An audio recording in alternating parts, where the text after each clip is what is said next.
thing I find most inspiring about Grand Theft Auto 4 is the choices that you can make as a player. It allows you to decide to help people. As a paramedic, you can drive around and offer the same loving service to the people of Liberty City as you receive yourself.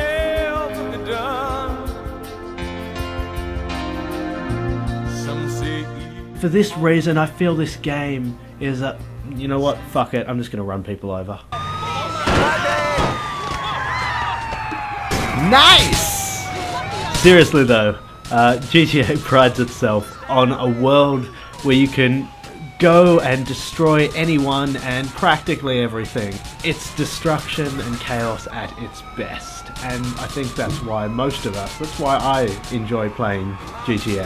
Sorry.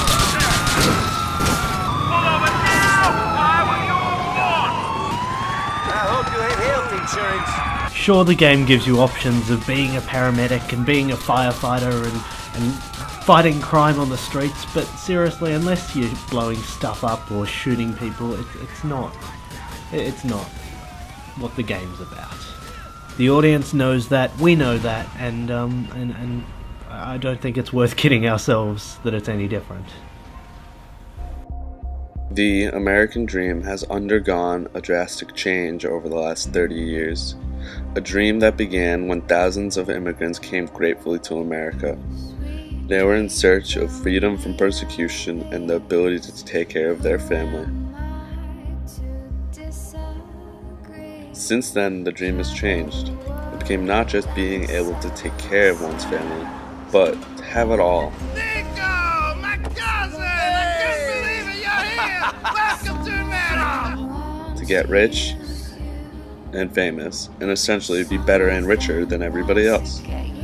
This transition is a result of American hubris, combined with lessons taught by media such as movies like Scarface or Grand Theft Auto video games. GTA shows the complete transformation of the dream. While Nico comes in on a boat like a classic immigrant, as soon as he is off, he conducts himself as if he is attempting to attain the new American dream, riches and greed.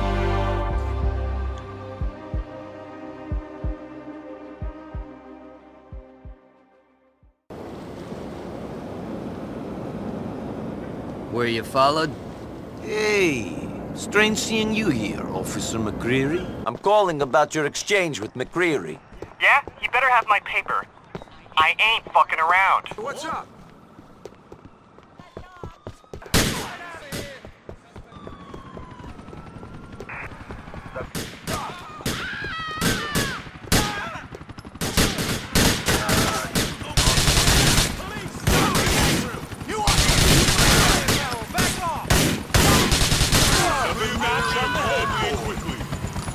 In GTA, you can fail a mission and instantly retry it until you beat it. You can also die and come back to life no matter what. It's really interesting to look at this from the perspective of a utopian American dream, because no matter what you do as Nico, you are always going to win eventually, and there are no permanent consequences for your actions.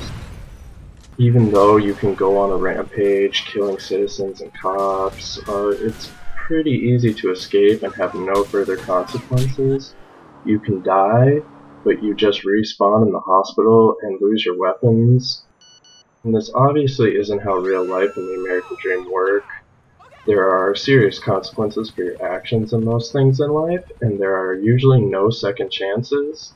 So it's interesting that a game that allows the player to commit horrible crimes in a very dystopian way is also a utopia in that you are never really punished for anything you do.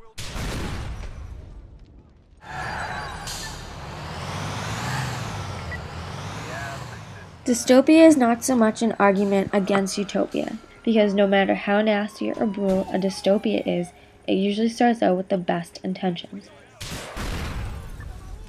Within games like Grand Theft Auto, destruction has an aesthetic appeal.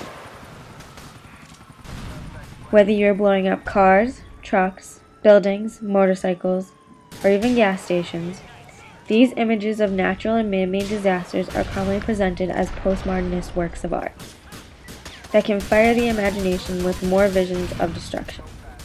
With that in mind, the more the catastrophic end becomes in collective memory and popular culture, the less we expect it to happen as a real event. With all these after images of disaster, we feed on it for it to be worse, wishing that something bigger and grander and more sweeping would come along. Especially in Grand Theft Auto, the more destruction and commotion you cause, the more warning stars you get. Come on, let's be real. Who doesn't want to make their own gas station explosion? Where you, your car, and everything around you goes 20 feet into the air, with fire and flames and gas everywhere. Plus, no consequences. What could be better?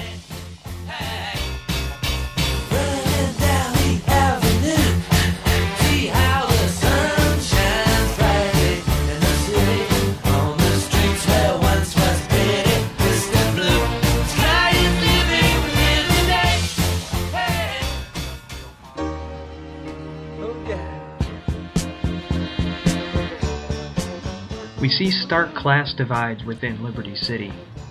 These social classes are generally separated and segregated into the 5 boroughs that Liberty City has to offer. We have Broker, which represents Brooklyn. Broker is sort of a mixed bag, kind of like Brooklyn in real life. We have some very sketchy and rundown parts, but there are also sections for the very wealthy, like Mr. Faustin, Nico's first employer. On the same island of Broker, we are shown a contrast in Dukes, which is representative of Queens, at least the nicer parts. Dukes is the middle-class suburban section of Liberty City.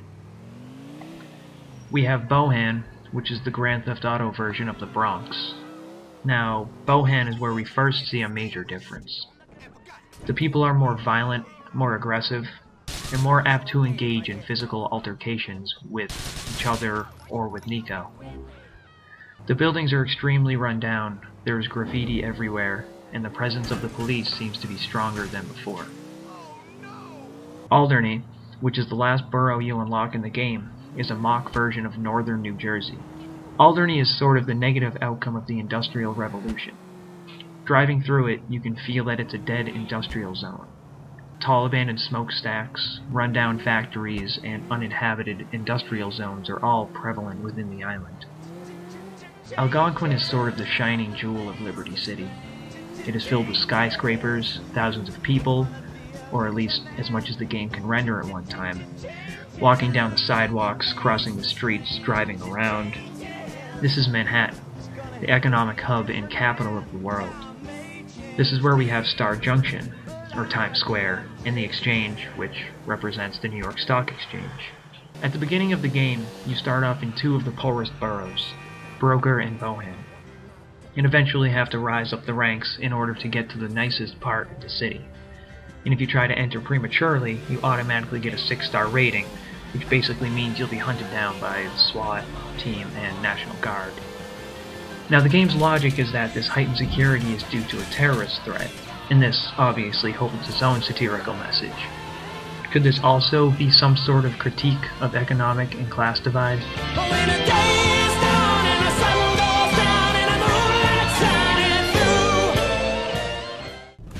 Grand Theft Auto, a demonstration of the human drive to destruction, a parody of the American dream, or something entirely different. However you perceive it, this cultural satire disguised as fun lets you be the dystopia. You are the chaos. You are the struggle for riches. You're the killer on the rooftop, or the justice on the streets. You are Nico Bellic. Is this the American dream?